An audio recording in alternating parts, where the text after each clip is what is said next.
Essa é uma daquelas músicas antigas, né? Eu acho que aqui não importa se você é mais recente, se você é um crente de mais tempo de existência no contexto da vida comunitária.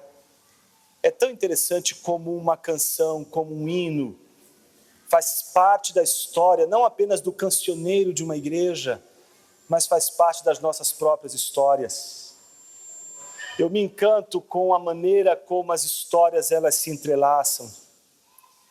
Eu fico imaginando como a providência de Deus é inimaginável, porque ela não é outra coisa senão um entrelaçamento de tantas e tantas histórias. Você já parou para imaginar quantas histórias estão entrelaçadas nesta manhã?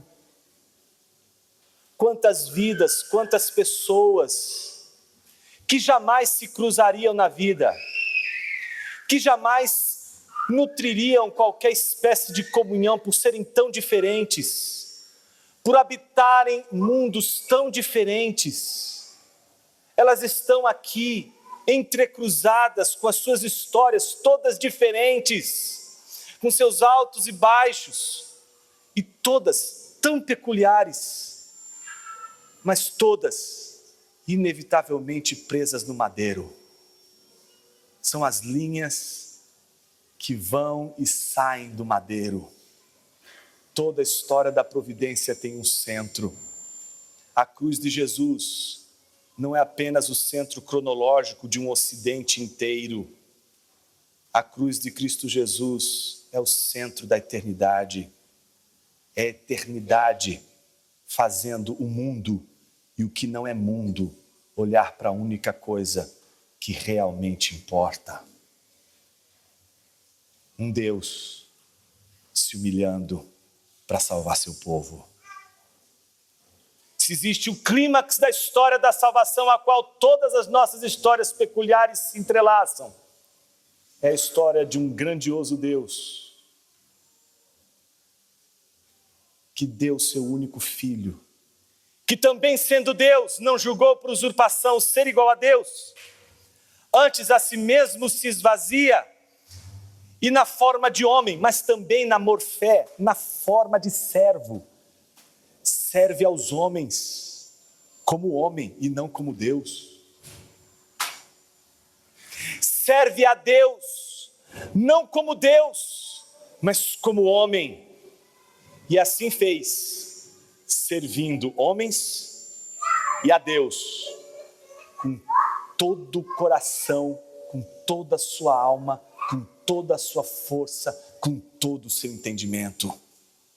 É sobre esse Jesus que o Evangelho fala, e é sobre esse Jesus que eu não tenho a menor dúvida, o livro de Gênesis fala. O que o texto de hoje fala sobre Jesus? Vamos ler. Gênesis, capítulo 48, do versículo 8 ao versículo 16. Diz assim a palavra de Deus: Quando Israel viu os filhos de José, perguntou: quem são estes? José respondeu ao seu pai: são meus filhos que Deus me deu aqui. Israel disse: traga-os para perto de mim, para que eu os abençoe. Os olhos de Israel já estavam fracos por causa da velhice, de modo que não podia ver bem. Por isso José levou os filhos para perto dele, e ele os beijou e os abraçou. Então Israel disse a José: eu não esperava ver o seu rosto outra vez. E eis que Deus me permitiu ver também os seus filhos. E José, tirando-os dentre os joelhos de seu pai, se prostrou com o rosto em terra diante dele. Depois José pegou os 2 filhos e os colocou diante do pai. Pegou Efraim com a mão direita para que ficasse à esquerda de Israel, e Manassés com a mão esquerda para que ficasse à direita de Israel. Mas Israel estendeu a mão direita e a pôs sobre a cabeça de Efraim, que era o mais novo, e pôs a mão esquerda sobre a cabeça de Manassés, cruzando assim as mãos, mesmo sendo Manassés o primogênito. Israel abençoou José dizendo: o Deus em cuja presença andaram meus pais, Abraão e Isaque, o Deus que tem sido meu pastor durante a minha vida até este dia, o anjo que me tem livrado de todo mal, abençoe estes meninos, que por meio deles seja lembrado o meu nome e o nome de meus pais Abraão e Isaque, que cresçam e se tornem uma multidão sobre a terra. Oremos. Pai querido, fale conosco através de tua palavra, ilumina nossa mente e nos fala do Evangelho uma vez mais, assim nós clamamos, no nome de Jesus. Amém.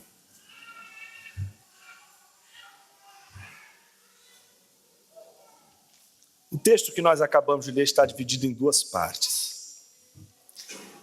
Duas partes que refletem dois rituais. Dois rituais estão acontecendo aqui. Um ritual nós já conhecemos. Ele aconteceu em Gênesis 27, quando Isaque, já velho e não conseguindo enxergar direito, porque tinha, por conta da velhice, dificuldades de ver, e estava próximo o seu fim, ele então resolve dar a bênção. Essa bênção final é a bênção que todo o filho de Israel espera receber na morte do pai, que é a bênção que garante que tudo aquilo que pertencia ao pai agora pertence também aos seus filhos. E ele faz esse primeiro movimento com o primogênito. Ele faz justamente com o primogênito porque o primogênito recebe a maior parte. Ele é o mais responsável e é aquele que vai liderar o clã. Por isso a gente estranha as discussões de Lucas capítulo 12, Lucas capítulo 15. São textos exemplares da cultura e da religião judaica, em que naquele contexto ainda refletia essa grande tradição que eles herdam desde o tempo de Abraão, Isaque e Jacó. Chega ali um rapaz, no meio de uma multidão que se acotovelava, olha para Jesus e diz: mestre, o senhor poderia ordenar a meu irmão que me dê a parte da herança, a parte que me cabe? Porque fazia parte dessa cultura que a herança fosse repartida justamente no momento desta bênção. E às vezes as coisas não aconteciam como deveriam acontecer. Então a gente não sabe muito bem se esse homem que aparece no meio da multidão, e ainda que piedosamente chamando Jesus de mestre, mas na realidade incapaz de obedecê-lo como mestre, porque chega ordenando o mestre e não pedindo conselhos para o mestre, como muitos de nós fazemos, né? No gabinete pastoral, que mais a gente encontra isso. A pessoa chega no gabinete pastoral e diz assim: pastor, manda o meu marido fazer isso. Pastor, manda a minha esposa fazer isso. Pastor, manda meu filho fazer isso. Pastor, manda minha filha fazer isso. Dá uma palavra para ela, dá uma palavra para ele, dá uma palavra para eles. E a resposta de Jesus: acaso sou eu juiz entre você e o seu irmão? Ou seja, colocou sobre os ombros de Jesus um litígio entre irmãos.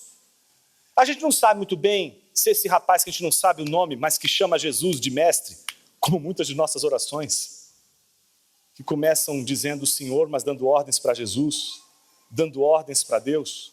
Uma oração não é piedosa e verdadeira porque você começa dizendo Pai Nosso, porque você começa dizendo Senhor. Ela é piedosa quando ela termina dizendo: seja feita a tua vontade, tanto na terra como nos céus. E essa parte da oração que Jesus nos ensinou, que a gente sempre esquece de incluir nas nossas orações.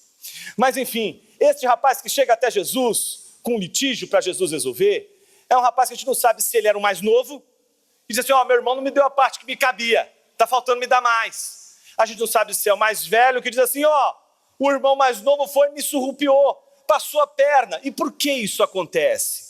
A gente já vê desde o início da instituição desse ritual acontecendo, quando Isaque, já velho, né, sabendo que ia dar bênção, ele diz a Esaú, que é o primogênito: vai lá preparar aquela comidinha gostosinha que você faz para mim, depois você vem da caça. E o rapaz, obedientemente, foi fazer o que o pai havia dado. Ele vai receber a bênção. Está no momento, né, crucial, é o ritualístico, aquilo ali vai acontecer. Aí a gente já sabe toda a história. Jacó aparece exatamente nesse momento como suplantador. como aquele que na hora em que deveria esperar pelo primogênito para receber a bênção, ele se antecipa. Então a gente já sabe como funciona esse ritual. A gente já sabe da importância desse ritual. E que se esse ritual não é bem feito, não é com clareza, a gente já sabe os desdobramentos do que esse ritual significa. Veja, aquele menino chega desesperado. Jesus, ordena, meu irmão, que me dê a parte que me cabe. A gente sabe em Lucas capítulo 15, que um pai tinha 2 filhos, e o filho mais moço pede para o pai que reparta a herança com o pai ainda com os olhos bem em sã consciência. Tanto é que o texto tem um foco exatamente nos olhos do pai quando o menino volta da lama. O pai o avistou e ele vê o menino maltrapilho se aproximando. Ou seja, o pai não estava com as vistas cansadas, o pai não estava velho, não era a hora do pai entregar os pontos, não era a hora do pai realizar o ritual de repartir a herança. Mas o pai, mesmo assim, reparte a herança com o filho mais moço, o filho mais velho, e a gente sabe que mesmo repartindo a parte da herança, e isso torna o filho mais velho ainda mais complicado na leitura daquela parábola, porque o filho mais velho recebeu a maior parte, ele tinha recebido a maior parte do que o irmão mais moço, ele tinha recebido tudo conforme a lei, tudo conforme o combinado, mas mesmo assim ele se recusa a participar da mesa com o irmão mais novo, quando aquele irmão, depois de estrupiado, volta para a casa do pai e é acolhido novamente por este pai, que o recebe como filho, mesmo ele tendo feito tudo o que fez. É esse o ritual que constitui hoje o cerne da nossa reflexão final. Esse ritual que é o da bênção, que vai dos versículos 13 a 16. E aí você diz assim, mas Jonas, o texto não começa com o versículo 8? Sim. Como eu disse a você, o texto de hoje ele está dividido em 2 partes. E são 2 rituais. O problema é que o ritual da bênção aqui só pode acontecer entre filhos. Esse ritual não é para quem não é filho. Por isso, antes do ritual da bênção a Efraim e a Manassés, eles precisam cumprir um outro ritual, que é o ritual da adoção. Eles precisam agora serem oficialmente tornados filhos de Jacó. Como já foi visto no sermão passado, como no sermão passado já tivemos esta exposição, hoje nós vamos ver a formalização dessa adoção e entender por que essa adoção era importante, porque era necessária essa adoção, e sem essa adoção não haveria, portanto, a bênção, a oração de bênção para esses 2 filhos que seguem a seguir. Então, do versículo 8 a 12, o ritual de adoção. Do versículo 13 ao 16, o ritual da bênção. 2 rituais. Comecemos com o primeiro ritual, do versículo 8 a 12, o ritual da adoção. Como eu já disse a vocês, esse ritual é um ritual que pressupõe, que é pressuposto para o cumprimento do ritual a seguir, que é o ritual da bênção. Ele é o ritual que vai tornar aquele que não é filho, filho. É o ritual que vai fazer de alguém que não era filho, agora filho. E o que é um ritual? Um ritual é sempre um movimento marcado por votos, por comprometimentos, por palavras. A gente faz coisas com palavras, a gente não só comunica. Então, os linguistas aqui da nossa igreja, eles são treinados sobre isso e podem dar uma aula para a gente maravilhosa sobre o poder que a língua tem de não apenas comunicar, de não apenas transmitir conteúdos, de não apenas comunicar significados, mas o poder que a palavra tem de fazer coisas. Quando um juiz abre uma sessão dizendo, eu declaro a sessão aberta, esta voz, esta fala, ela está fazendo algo. Ela não só comunica que vai começar uma sessão, ela está realizando a abertura de uma sessão. Por isso, necessariamente, o juiz tem de encerrar dizendo: está encerrada a sessão. E quando ele encerra a sessão, ele encerra falando. Veja como a gente faz coisas com as palavras na igreja, nos nossos rituais. Veja, temos aqui um batistério. Não adianta você encontrar hoje alguém aqui que você está querendo que, não é? Eu queria tanto que essa pessoa entregasse a sua vida para Jesus de uma vez por todas, não é? E fosse batizada, etc. Não adianta você convidá-la para um passeio aqui no púlpito. Não é? Joga um pouco de água ali, não é? E diz assim: fulano, vem aqui um pouquinho, vem ver um negocinho aqui. Aí quando ele vai ver, você dá um tranco nele, ele cai no batistério. Não estou dando ideia para o dia do batismo. Não façam isso. Por quê? Não vai ser batismo. Não é batismo pelo fato do sujeito cair num batistério. Não se fez batismo porque um sujeito estava ali, um pastor, olhou para a cara do sujeito e disse: é agora. Ele disse: sim, é agora. Ele vai lá, joga na água e joga e traz de volta. Pronto, isso não é batismo. O movimento é exatamente igual. O batistério é igual. Mas ainda não aconteceu o batismo. Tanto não aconteceu que se eu chego aqui e digo para vocês: eu te batizo em nome de Jesus, você vai dizer: pastor, volta. Está errado, porque não vai dar certo. Por quê? Como tem que ser o batismo? Tem uma fórmula batismal, tem uma forma que precisa ser feita, e é correta, e tem de ser assim. Você foi batizado em nome do Pai, do Filho e do Espírito Santo? Fui. Pronto. Eu te batizo em nome do Pai, do Filho e do Espírito Santo. Pronto, ali aconteceu um batismo. A voz, a palavra tem poder, ela realiza algo. O perdão faz algo. O perdão é um ato de fala. O perdão, ele não comunica algo. Ele não quer fazer com que uma pessoa entenda algo. O perdão faz algo. Quando diz o Senhor Jesus naquele madeiro: Pai, perdoa-lhes, porque não sabem o que fazem. Jesus não está querendo comunicar para você: olha como eu sou piedoso. O perdão está fazendo algo. Quando a gente perdoa, eu te perdoo. Quando a gente pede perdão, eu peço perdão. Você está fazendo algo. Perceba que quando a gente pede perdão, a gente libera perdão. E a gente usa a fala. É só quando a gente usa a fala, é só quando a gente fala que aquilo se faz. Quando alguém professa publicamente a sua fé, isso é um ritual de fala, não apenas significa algo. Você está fazendo algo tremendo no reino dos céus. Quando uma igreja diz sim, na hora em que um membro é sugerido, um candidato à membresia é sugerido, e toda a igreja em uma só voz diz sim, aquele sim é um ato de fala, está fazendo algo, está costurando, está tecendo pessoas no seu seio, na sua igreja. A gente faz coisas com a palavra.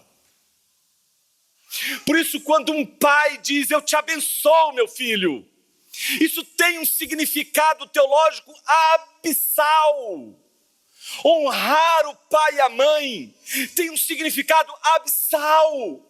Por isso o menino diz, o menino mais moço, quando erra tudo, troca as coisas, pula o ritual, esquece o ritual, não se preocupa com a ritualística. Ele lembra a teologia do ritual e percebe os erros dele. Ele diz: eu pequei contra o meu pai. Não, ele diz: Pai, eu pequei contra os céus, eu pequei contra Deus, e diante de ti não sou digno de ser chamado filho. Ele tem consciência de que pecou contra o mandamento do Senhor: honra teu pai e tua mãe.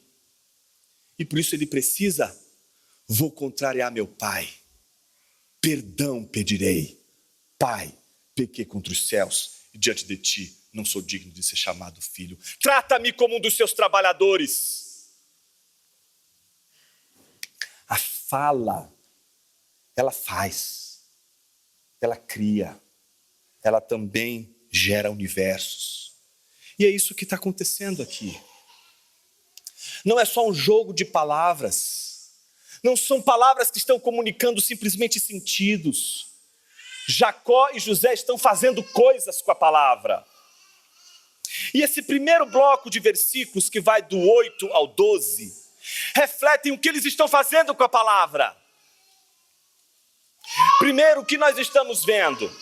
No capítulo 48, nós descobrimos que aquilo que estava acontecendo desde o momento em que o narrador diz, e esta é a história de Jacó, e começa a contar a história de José, você fala assim, ué, mas não era a história de Jacó?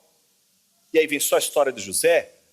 O que a gente descobre? Que a história de Jacó não pode ser contada sem a história de José, porque a história de José está entrelaçada com a de Jacó. As histórias, elas se entrelaçam, as histórias, elas se cruzam, elas são uma rede, elas são tecidas, elas estão todas ali de uma maneira tão aliançadas, tão cruzadas, que você não consegue nem contar a vida de um sem contar a vida do outro.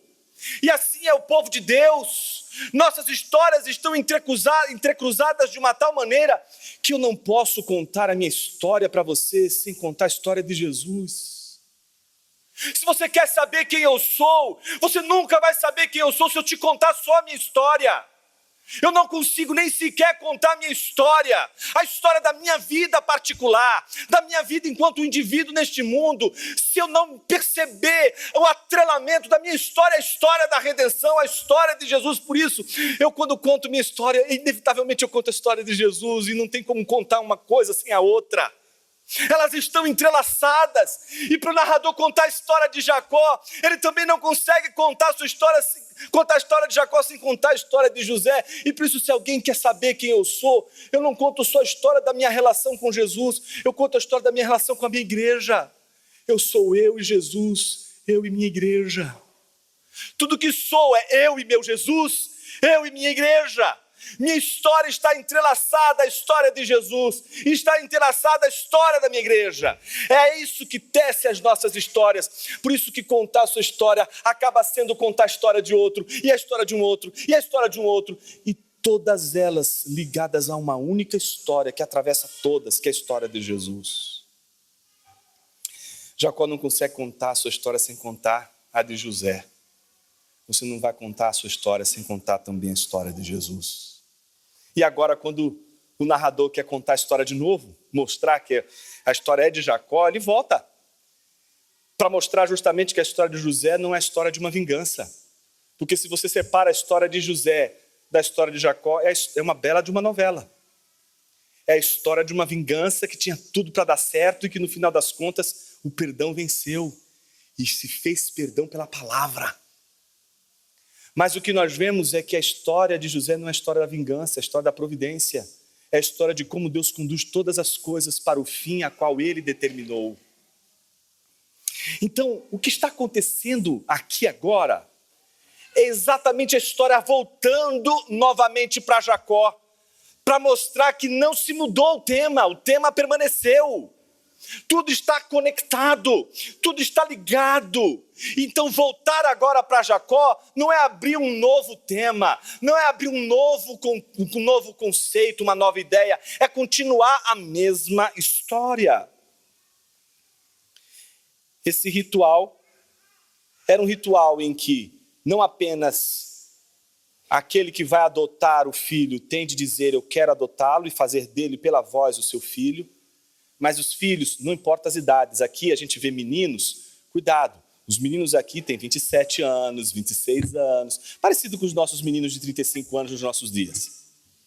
Então são esses meninos grandes que estão ali agora, ritualisticamente levados por José aos joelhos de um velho que estava para morrer e que fez um esforço enorme para se levantar da cama. E é exatamente aquele momento em que ele se levanta da cama que acontece toda aquela fala que agora aparece os meninos. Só que ele tem um problema sério. E é interessante como o texto, esse trecho que nós acabamos de ler, mostra como esse problema está relacionado às vistas de Jacó. Que ironia, não? Vocês não acham isso irônico, não? O filho que aproveitou-se da cegueira do pai, ou melhor dizendo, da dificuldade, da limitação das vistas do pai, agora está com a limitação das suas vistas. E ele agora vai ter de abençoar 2 filhos. E ele tem que contar com a visão. Ele precisa ver os meninos, porque ele precisa fazer o gesto certo. Ele não é só, entende? Não é só um movimento banal. Aquilo significa, mas faz algo. Por isso ele não pode colocar a mão no lugar errado. Por isso ele não pode dirigir as palavras erradas. Ele não pode escolher outras palavras. Não podem faltar palavras. Porque se não faz conforme o ritual está ali presente, não acontece. Então o que nós vemos no 8? Quando Israel viu os filhos de José, perguntou. Isso já é ritualístico. Quem são eles? Já sabe-se quem são eles. E é agora aquele que vai apresentar os filhos da adoção que vai dizer quem eles são. No caso aqui é José dizendo, são meus filhos, que Deus me deu aqui. Israel disse, traga-os para perto de mim para que eu os abençoe. José já sabe o que tem que fazer, tem que pegar aqueles 2, você imagina 2 molequinhos no colo? Não. 2 marmanjos, um ele pega pela mão direita, outro pela esquerda, leva os 2 marmanjos. Quem é o filho mais velho? Efraim. Quem é o filho mais moço? Manassés. Ele leva os 2, certo? Quando leva os 2, o que ele faz? Nada, porque os 2 já sabem o que tem que fazer. Os 2, como é que você fica, não é, nos joelhos de um velho? Em pé que não vai ser, né? Os meninos têm de se ajoelhar e têm de se aninhar entre os joelhos do avô. Então os 2 meninos estão ali e agora ele vai proceder com o ritual da adoção.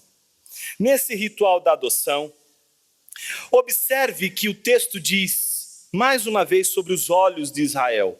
Primeiro diz que ele viu, ou seja, ele não estava totalmente cego, certo? Aqui, exatamente a dificuldade de visão por causa da idade, como Isaac, que estava com a idade avançada. Então, veja, na sequência, você vai ver no versículo 10, que o narrador faz questão de dizer, os olhos de Israel já estavam fracos por causa da velhice. Não está dizendo, ele não ficou cego como Paulo, entendeu? Que supostamente cai do cavalo, né? Não é. A ideia de alguém que fica cego por alguma situação, não é? Não, aqui sabe quando você troca sua lente para multifocal e você descobre que não é um problema de vista, que é um problema da idade?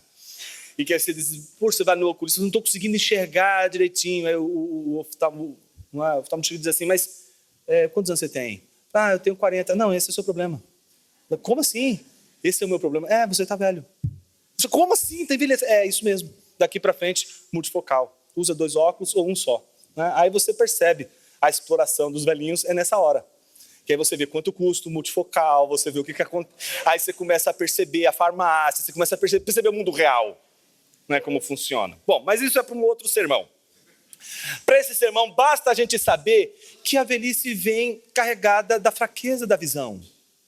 A velhice enfraquece a visão, mas não enfraquece o coração. Não enfraquece a sabedoria.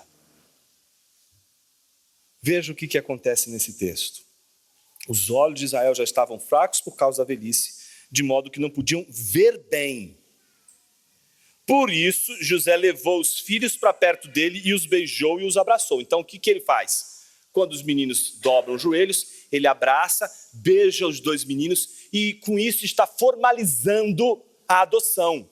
Estamos tendo um ritual de adoção, estão sendo adotados.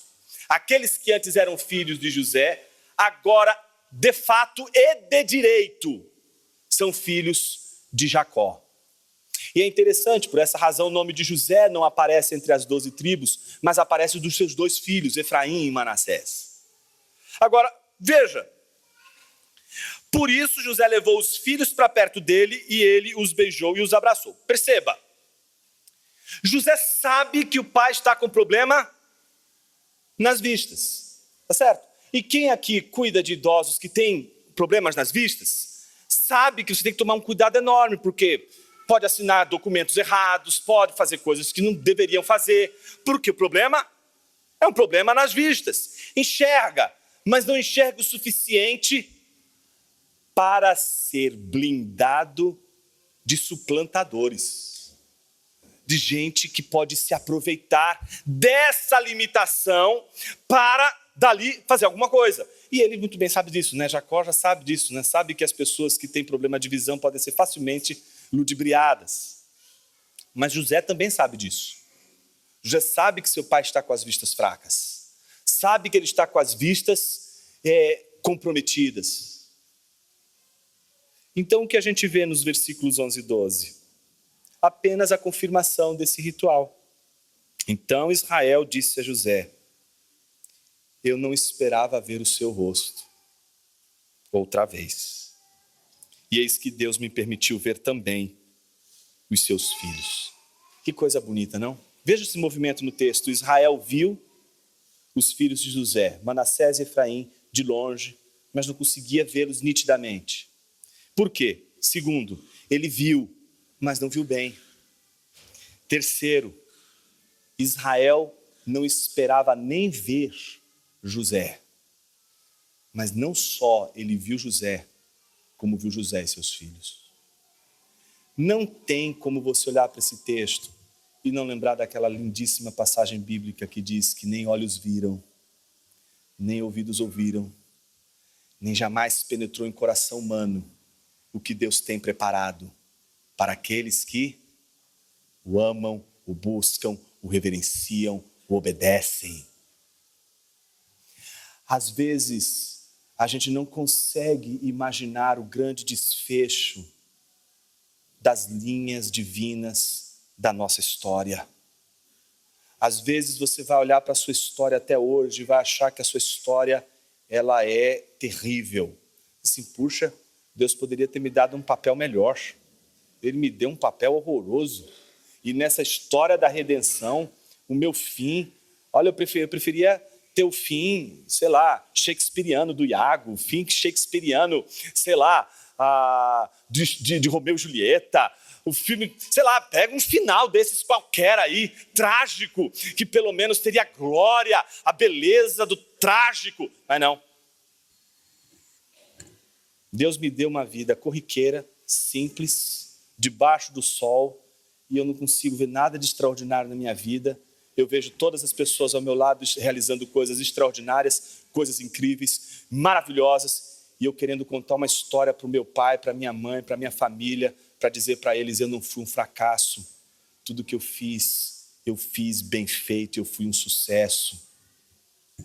Às vezes a gente lida com pessoas que mesmo com a presença de pais ausentes, porque morreram, mas se fazem presentes com as suas observações, com seus olhos.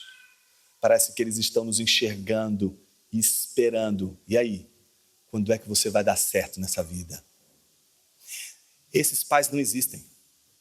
Eles só existem na nossa cabeça. Somos nós que ouvimos essas vozes. Somos nós que queremos corresponder a estes senhores. Somos nós que tentamos de todas as formas nos tornar o que essas vozes que nós mesmos criamos, colocamos diante de nós. A gente não consegue observar a linha de Deus na história, porque quando a gente olha para a nossa história, a gente só vê o que a gente consegue ver. O que a gente não consegue ver simplesmente nos torna incognoscível, não conhecemos, e porque não conhecemos, julgamos que a nossa vida vai seguir com base nas implicações que tiramos do que nós já vimos. No entanto, você não pode saber o fim da sua história porque você sabe a sua história até agora. Você nunca vai saber o que Deus preparou para os seus filhos. Você nunca vai saber o que Deus preparou para você no dia de amanhã. Você nunca vai saber o que Deus é capaz de fazer e fará em nossas vidas. Mas a gente acaba olhando para tudo isso e diz assim: meu Senhor, eu acho que eu vou improvisar aqui. Eu acho que eu vou me fazer passar por Esaú, meu irmão mais velho, porque eu acho que a minha história não vai ser legal se eu ficar à sombra de Esaú. Então a gente às vezes acaba se enfiando em cada enrascada e a gente vai até o final da vida sofrendo por causa de antecipações, de improvisações, porque não confiamos na mão poderosa de Deus, que mesmo diante dos nossos erros e falhas, nos levará a experiências inimagináveis. Jonas, eu sou pecador, fiz um monte de burrada, tem jeito para mim? Tem. Você vai morrer ceguinho. Mas, antes de você fechar esses olhos, você não vai fechá-los sem ver a mão poderosa de Deus.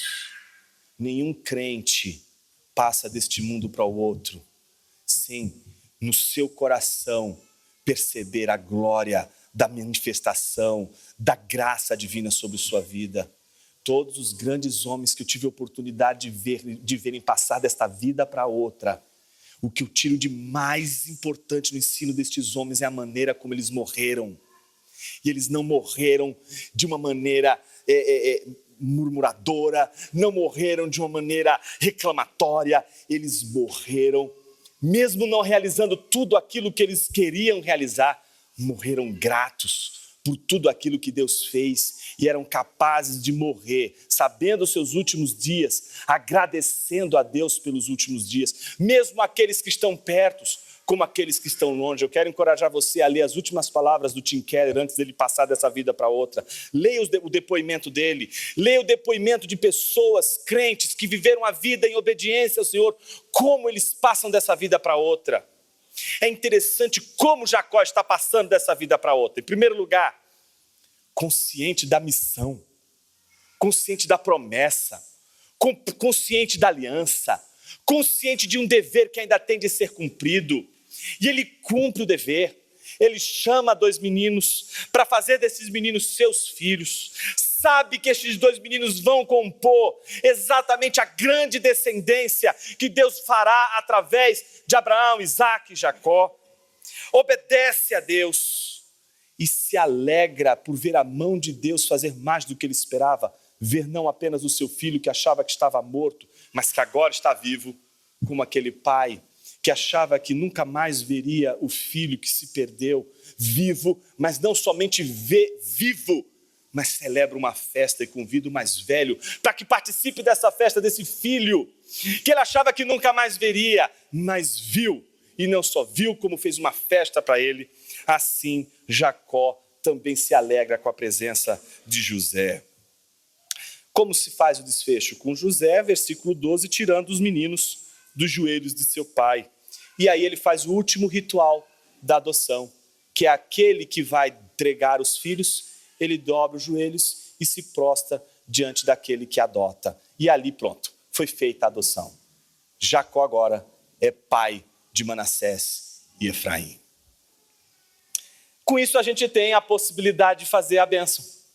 Agora sim, Jacó pode fazer aquilo que um dia Isaque fez e que ele, com a sua mãe, de uma maneira ardilosa, suplantou a bênção que deveria ser dada a seu irmão Esaú, dada agora a ele. Então agora o que a gente vai ver é Jacó na mesma circunstância em que seu pai. Um dia ele esteve na posição de Efraim ou Manassés?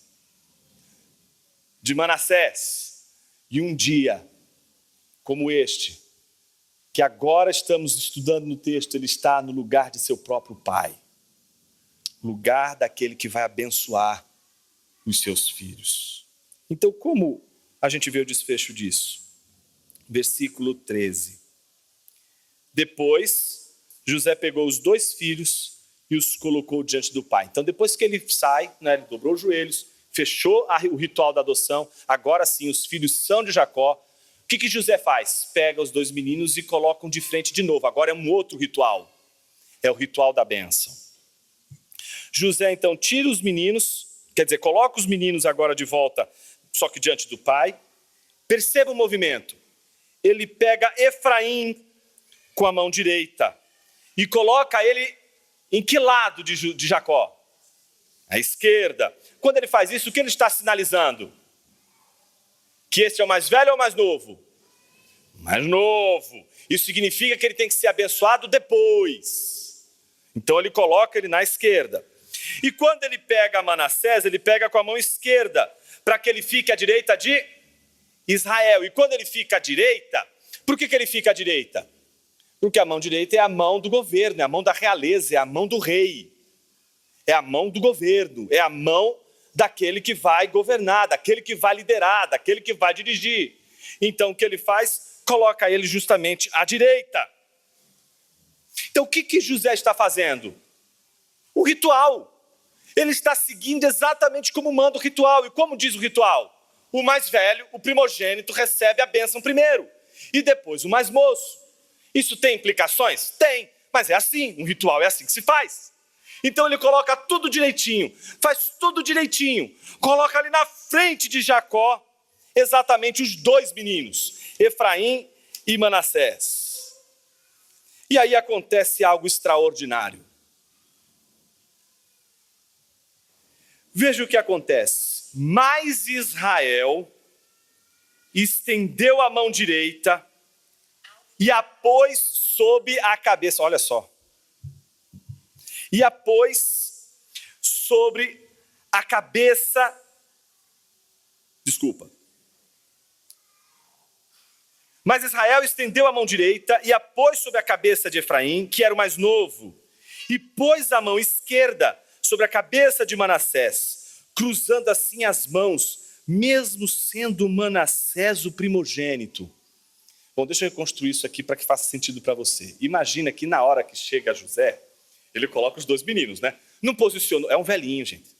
Não enxerga direito, botou tudo lá no jeitinho, tá tudo no cantinho certo, certo? Os dois meninos, o da direita está na direita, o da esquerda está na esquerda, tá tudo certinho. Agora o que todo mundo faz? Todo mundo está lá de olhos fechados, certo? E o que Jacó faz? Aí é a hora que você tem que olhar e falar assim, não, tudo de novo não. É aquela hora que você fala assim, meu Deus, agora não. Meu Deus, era só colocar a mão no lugar certo. Era só fazer isso aqui.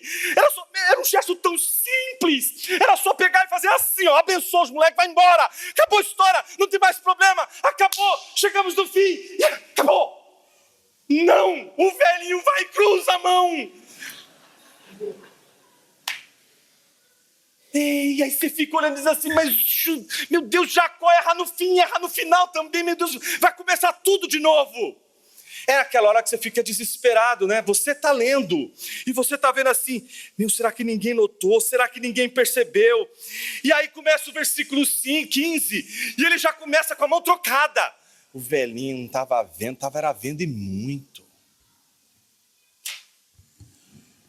José foi dando tudo para ele, certo?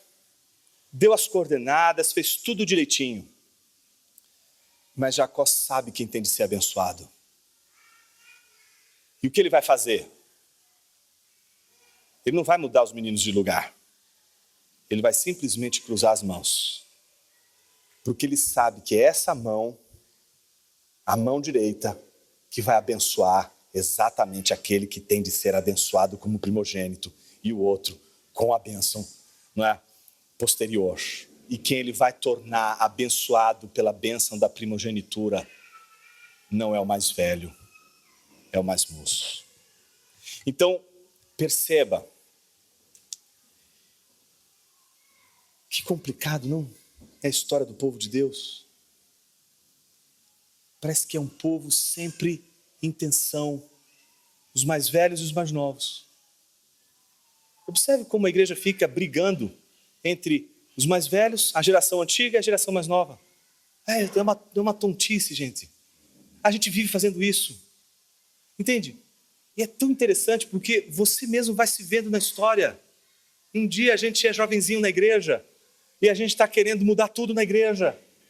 Aí outro dia você não está mais jovenzinho na igreja. E aí você não quer mais mudar tudo na igreja. E você não quer mudar tudo na igreja porque você sabe onde vai dar quando você faz esses tipos de mudança.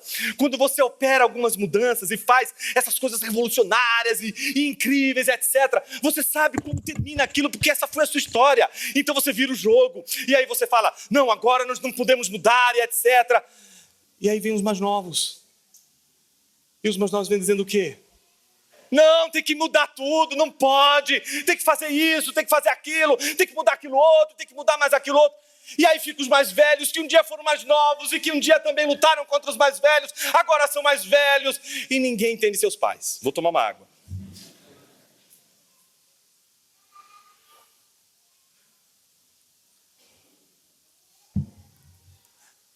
interessante como o povo de Deus precisa de reconciliação o tempo todo, porque o tempo todo a gente está entrando em tensão. Eu acredito, meus irmãos, que a oração de Jacó, que ele faz agora para abençoar esses seus filhos, Efraim e Manassés, porque agora são de fato seus filhos e agora eles podem, de fato e de direito, receberem a bênção. É interessante como a própria oração dele explica muito do gesto dele. Observe. O Deus em cuja presença andaram meus pais Abraão e Isaque. O Deus que tem sido meu pastor durante a minha vida até esse dia. A gente sabe que o povo de Israel não é da agricultura, é do pastoril, é do rebanho.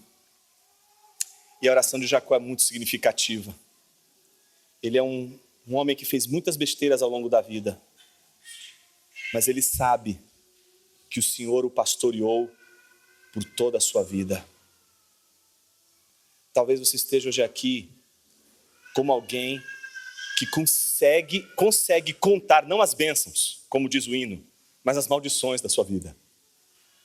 Consegue contar quantas coisas dão errado, quantas coisas não funcionam, quantas coisas se quebram, quantas coisas se partem, quantos erros você cometeu, quantas falhas você cometeu, quantos deslizes você cometeu. E nisso, acredite, sua história não será diferente da de nenhuma outra história aqui. As histórias de todos aqui são histórias de erros atrás de erros. Erros atrás de erros. Se você agora fizer um autoexame, você vai conseguir rapidamente encontrar diversos erros que você cometeu ainda hoje. Imagine ao longo de toda a sua vida até aqui. Somos uma coleção de erros. Somos uma coleção de traições, de mentiras, de invejas. Mas nós temos algo diferente. Nós temos um pastor. E um pastor nunca deixa a sua ovelha desgarrada nas mãos dos lobos. Ele vai atrás da ovelha perdida até encontrá-la. O que ele está dizendo é que tudo o que ele fez foi para viver desgarrado. Mas ele tem um pastor.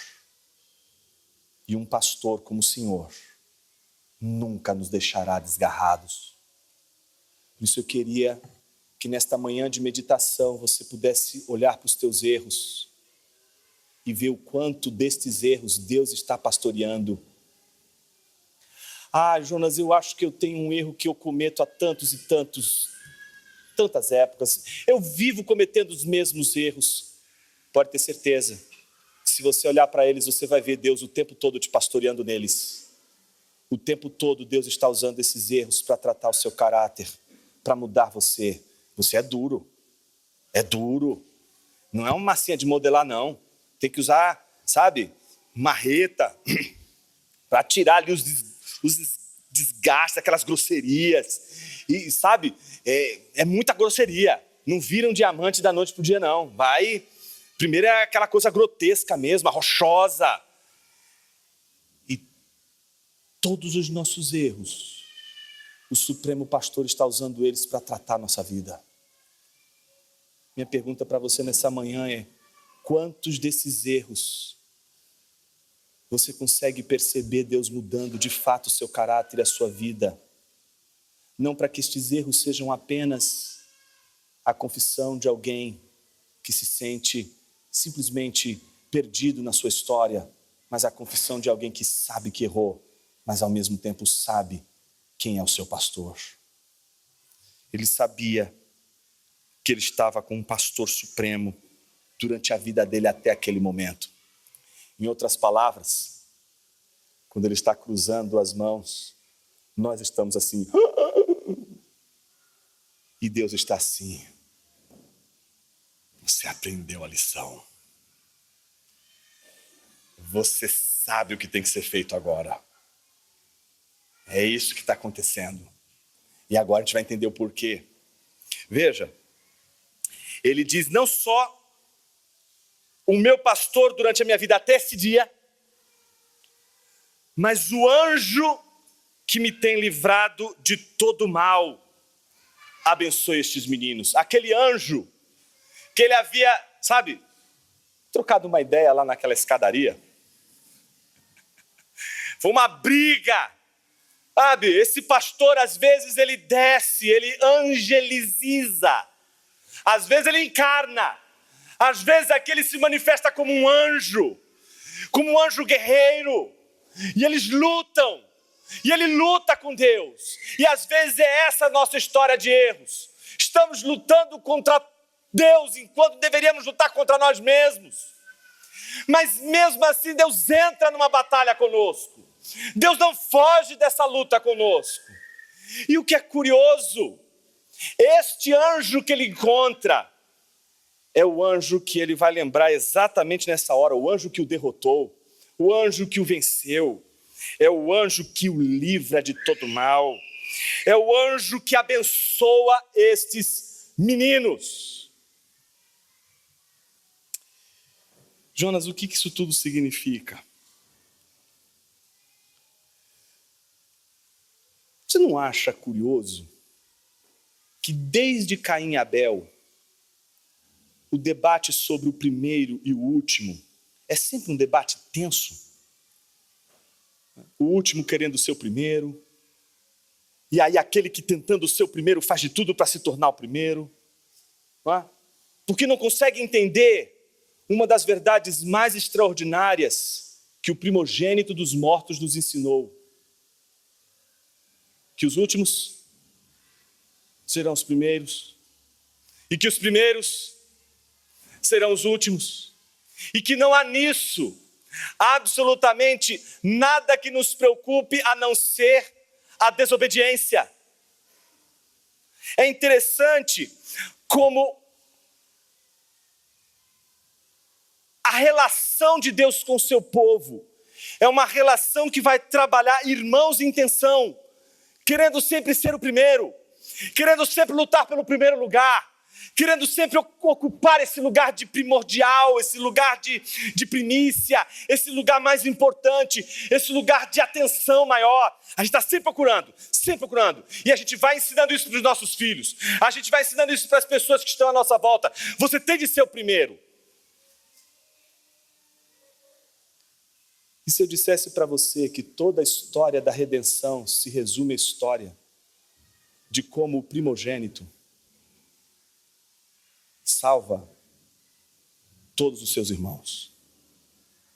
E se eu contasse para você que o Evangelho é a história do filho mais velho salvando todos os filhos mais moços?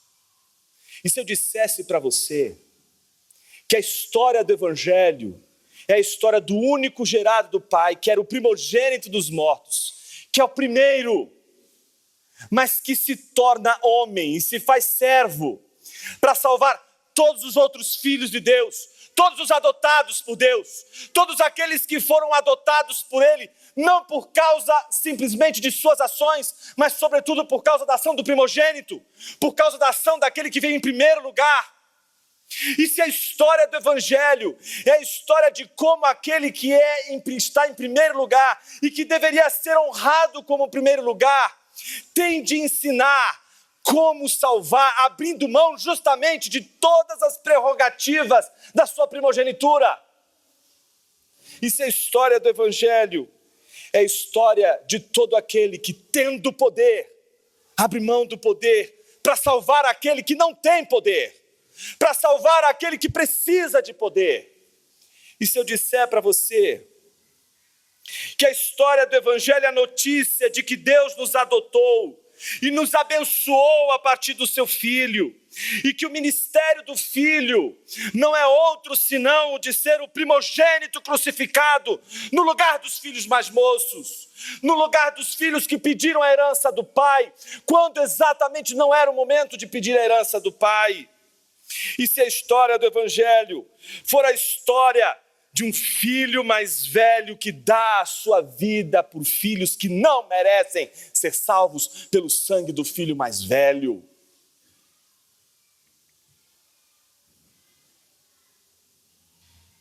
Eu não sei você,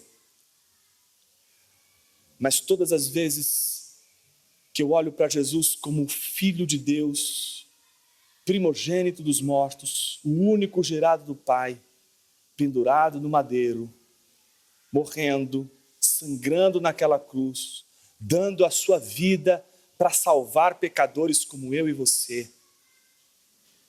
Quem de nós aqui conseguiria lembrar de algo tão extraordinário que poderíamos fazer na vida mais do que a obra de Jesus? Por isso, se tem um ponto forte na tua história, não são os êxitos que você realizou, mas em que momento a sua história ela está ligada ao madeiro? Em que momento você conseguiu perceber que toda a sua vida só vale a pena ser contada e refletida à luz da cruz de Jesus? Mas eu preciso terminar o sermão de uma maneira assim, complicada, né? Porque o ritual parece que não encerrou muito bem aqui. E o que parece que está acontecendo é algo que ninguém estava esperando. Um velhinho cruzar as mãos e fazer o oposto do que todo mundo estava esperando. Minha pergunta é: e se alguém, de repente, levantar a cabeça, abrir os olhos e ver a estripulia de Jacó? O que vai acontecer? Quais são as cenas dos próximos capítulos? Quem vai descobrir o porquê José está cruzando as mãos? Então, se você quer saber as cenas dos próximos capítulos, se fosse você, eu não perderia o sermão da semana que vem, que a gente continua com o desfecho do ritual. Vamos orar. Pai querido, que a tua graça e a tua misericórdia nos alcance. Que a tua graça e a tua misericórdia nos faça entender que a história do Evangelho é a história daquele que abre mão de privilégios para servir justamente aqueles que não são os primeiros. Por Jesus, é tão difícil entender isso. É tão difícil entender que a nossa posição não é a de te salvar, mas é a de sermos salvos pelo Senhor. De que somos nós que precisamos do Senhor. Somos nós que precisamos da defesa do Senhor. Somos nós que precisamos do escudo do Senhor. E por isso nessa manhã, Pai, nós reconhecemos o nosso pecado, nossos erros, nossas falhas, nossas histórias. Mas a gente se pergunta, até quando a gente vai viver sobre a sina de nossos erros e falhas? Nos ajude, Senhor, a enxergar através das nossas falhas o Teu agir, tratando o nosso caráter, forjando o nosso caráter para a gente não ser quem a gente é, mas aquele que o Senhor quer que sejamos. Como é difícil o Teu tratamento, Senhor. Como é difícil ser tratado pelo Senhor. Como é difícil entender que às vezes passamos por situações que nunca imaginávamos que iríamos passar, mas também nos ajude a perceber que nós passaremos por experiências também que nós jamais viveríamos se não fosse a Tua gloriosa e poderosa mão. Por isso, nessa manhã, Pai, nós, como os filhos mais novos, Te agradecemos, porque a história da redenção é a história de um primogênito que salvou o mais novo. De um primogênito que deu a sua vida pelo mais novo. Não a de um primogênito que escravizou o mais novo, que maltratou o mais novo, que desprezou o mais novo, mas de um primogênito que foi capaz de entregar tudo para salvar a vida dos mais novos. Nos ajude a entender que toda a nossa busca pelo primeiro lugar, ela é insana, ela é perversa, ela é tola. Nos ajude, Senhor, a perceber que toda a nossa tentativa de alcançar os píncaros da glória, do sucesso, do primeiro lugar, seja em qualquer circunstância, é uma tolice. Não temos de provar para absolutamente ninguém que somos os primeiros, porque quem tem o Senhor já sabe quem está em primeiro lugar. Nos ajude, Senhor, a não cair nas ciladas que por vezes discípulos caíam, querendo se aproximar de Ti para ser, pela proximidade, primeiramente visto. O Senhor nos vê, Senhor, na mesma medida. Somente o Senhor é primeiro, e o Senhor, sendo o primeiro, entregou-se a si mesmo para nos salvar, e é isso que nós cantamos nessa manhã, a Tua salvação. E é isso que nós queremos cantar agora, Senhor, a Tua salvação.